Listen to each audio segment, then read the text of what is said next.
Hi friends, welcome to Lakshman kitchen network. ఈరోజు మన special recipe వచ్చేసి క్యారమెల్తో బ్రెడ్ పాప్కార్న్ చేసుకోబోతున్నాం.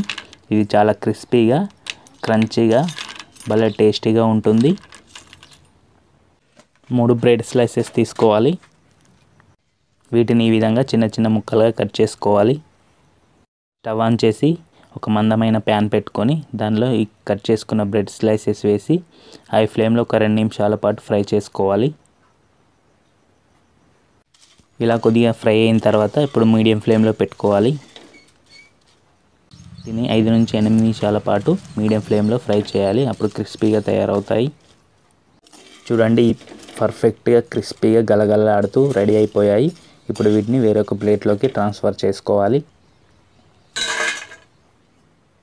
ఇప్పుడు చక్కెర పాకం రెడీ చేసుకుందాం. మనం తీసుకున్న 3 బ్రెడ్ స్లైసెస్కి పావు కప్పు చక్కెర సరిపోతుంది. చక్కెర వేసి కొన్ని వాటర్ పోయాలి.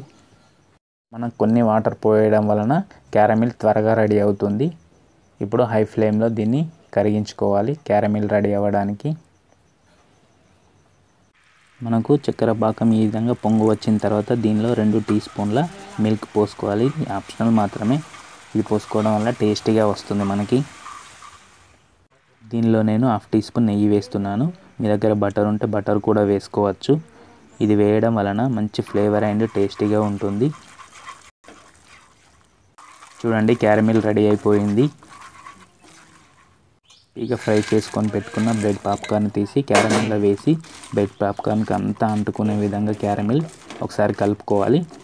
కలుపుకున్న తర్వాత స్టవ్ ఆఫ్ చేసి పక్కన ఉంచుకోవాలి ఒక 5 నిమిషాల పాటు.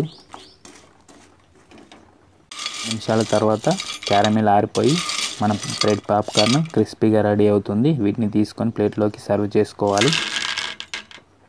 ఈ క్రిస్పీగా ఉండే క్యారమిల్ బ్రెడ్ పాప్కార్న్ రెడీ అయిపోయింది. ఇవి మీకు చాలా బాగా నచ్చుతాయి. నాకు కూడా చాలా బాగా నచ్చాయి. మీరు తప్పకుండా ట్రై చేసి మీకు ఎలా వచ్చిందో చెప్పండి. ఈ రెసిపీ మీకు నచ్చినట్టయితే నా ఛానల్ సబ్స్క్రైబ్ చేసి బెల్ ఐకాన్ ప్రెస్ చేయండి. Thank you for watching. మరిన్ని లేటెస్ట్ రెసిపీస్ కోసం నా ఛానల్ సబ్స్క్రైబ్ చేయండి.